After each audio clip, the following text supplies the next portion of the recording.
کذالک اسی طرح نفصل الآیات ہم کھول کھول کے رکھتے ہیں نشانیاں، ایسی بہت سی نشانیاں ہم وقتاً فوقتاً لوگوں کو دکھاتے رہتے ہیں، تفصیلاً دکھاتے ہیں، کئی کئی دن تک دیکھی جا سکتی ہیں، لقوم یتفکرون، ان لوگوں کے لیے جو غور و فکر کر سکتے ہوں، سوچتے ہوں، وہ پھر اس سے سبق بھی لے لیتے ہیں۔ اس کے برعکس دنیا کے اس فریب کی دوسری طرف کیا ہے؟ واللہ یدعو الی دار السلام، اللہ تمہیں سلامتی کے گھر یعنی جنت کی دعوت دیتا ہے۔ وَيَهْدِي مَن يَشَاءُ إِلَىٰ صِرَاطٍ مُسْتَقِيمٍ، اور جس کو چاہتا ہے اس گھر کے راستے کی طرف راہ دکھا دیتا ہے۔ صراط مستقیم وہ سیدھا راستہ جو جنت تک پہنچائے بندے کو، یعنی دین کا وہ راستہ جو وہاں تک لے جائے۔ تو جس کو اللہ چاہتا ہے وہ اس شخص کو وہ راستہ بھی دکھا دیتا ہے۔ للذین احسنوا الحسنى، اب جو لوگ اس راستے پہ چل پڑتے ہیں اور اچھے کام کرنے لگتے ہیں ان کے لیے جواباً بھی بھلائی ہے، جنہوں نے احسنو کیا ان کے لیے حسنہ ہے، عدلے کا بدلہ ہے، وہ زیادہ، اور چونکہ اللہ کا فضل بڑا ہے اس لیے زیادہ بھی ہے، صرف بدلہ نہیں بدلے سے زائد ہے۔ وَلَا يَرْحَقُ وُجُوهَهُمْ قَتَرٌ، ایسے لوگوں کے چہروں پر سیاہی کی ذلت نہیں ہوگی، ان کے چہرے کالے نہ ہوں گے۔ وَلَا ذِلَّةٌ، اور نہ ذلت ہوگی، ایسے لوگوں کے چہرے پر نہ سیاہی ہوگی نہ ذلت ہوگی۔ اولئک اصحاب الجنہ، یہ جنت والے لوگ ہوں گے، ہم فیہا خالدون، جس میں اب وہ ہمیشہ رہیں گے۔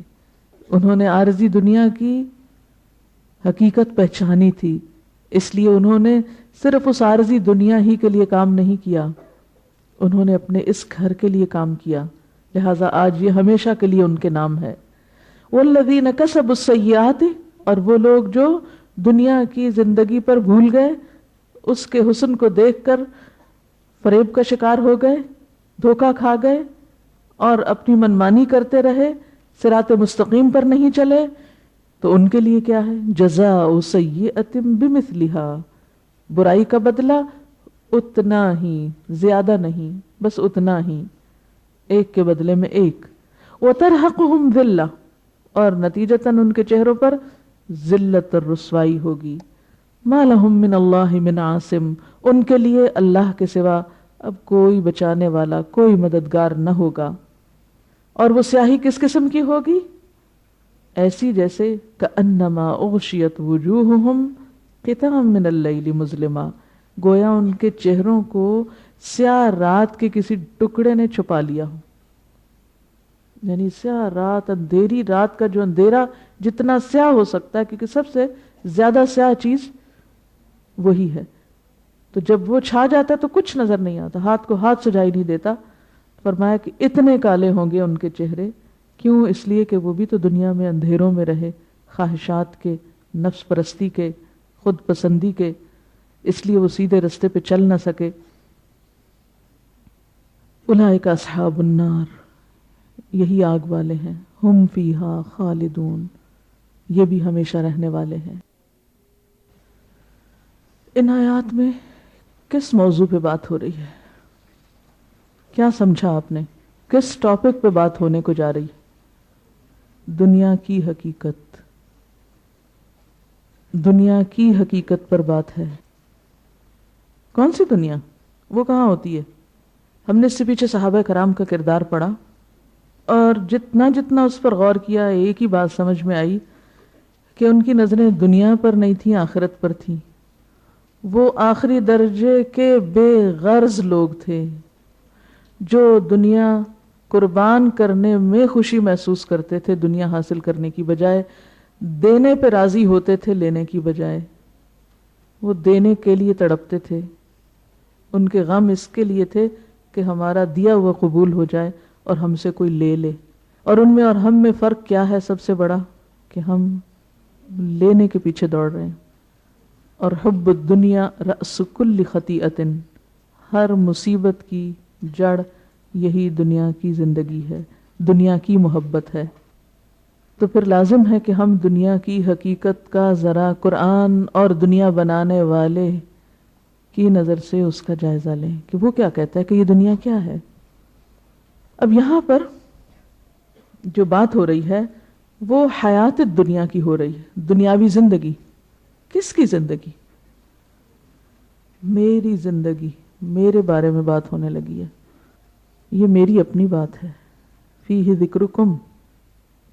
جب ہم دنیا کی زندگی کی بات کرتے تو ذرا آپ تھوڑی دیر کے لیے سوچئے، دنیا کی زندگی کیا ذہن میں آتا ہے؟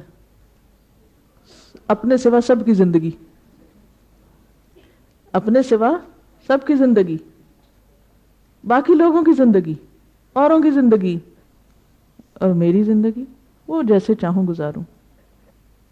تو یہاں جس زندگی اور جس حیات اور جس وقت کی بات ہو رہی ہے وہ میری اپنی زندگی ہے.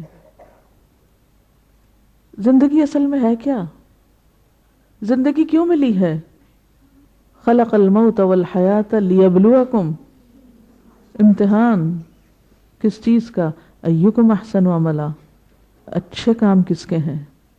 کون اس دنیا کی حقیقت کو سمجھتے ہوئے اس میں نہیں کھو جاتا بلکہ آخرت کو یاد رکھتا ہے، اپنے سامنے کو یاد رکھتا ہے، اپنے اصل گھر کو یاد رکھتا ہے اور اس کے لیے کام کرتا ہے. تو اگر دیکھا جائے تو مجھے یہ جو وقت ملا ہے اور جو صلاحیتیں ملی ہیں اور جتنی بھی قابلیتیں ملی ہیں اور جو کچھ بھی مجھے وسائل ملے ہیں، یہ سب کچھ تو اس لیے تھا تاکہ میں ان سب کو استعمال کروں اپنے ہمیشہ کے گھر کو بنانے کے لیے. اس کو ذہن میں رکھ کے ہر قدم اٹھاؤں. لیکن میرے قدم کس طرف اٹھ رہے ہیں؟ میری کوششوں کا مرکز اور قبلہ کیا ہے؟ میری سوچ، میری فکر، میرے غم، میری خوشی کس چیز میں ہے؟ اور جیسا کہ اس روز بھی بات ہوئی تھی کہ دنیا ضرورت تو ہے، اس لیے ہاتھ میں رہے دل میں نہ ہو. یہ سب کچھ ہماری ضرورت ہے، زندگی ضرورت ہے، وسائل، یہ سب چیزیں ہماری ضرورت ہے. یہ مال و دولت، اولاد اور وہ زین للناس حب الشہوات کے تحت جو کچھ ہے وہ سب ضرورت ہے. اور اس پر ہمیں کیا بتایا گیا کہ یہ ہمارے دل میں نہ ہو، ہمارے ہاتھ میں ہو. وسائل اختیار کرنا ہے کیونکہ زندہ نہیں رہ سکتے. کھانا پینا بھی، پہننا اوڑھنا سب کچھ کرنا ہے، گھر بھی بنانا، شادی کرنی، بچوں کو پڑھانا لکھانا، سب اپنی جگہ. لیکن یہ سب کچھ ہاتھ میں رہے دل میں نہ ہو.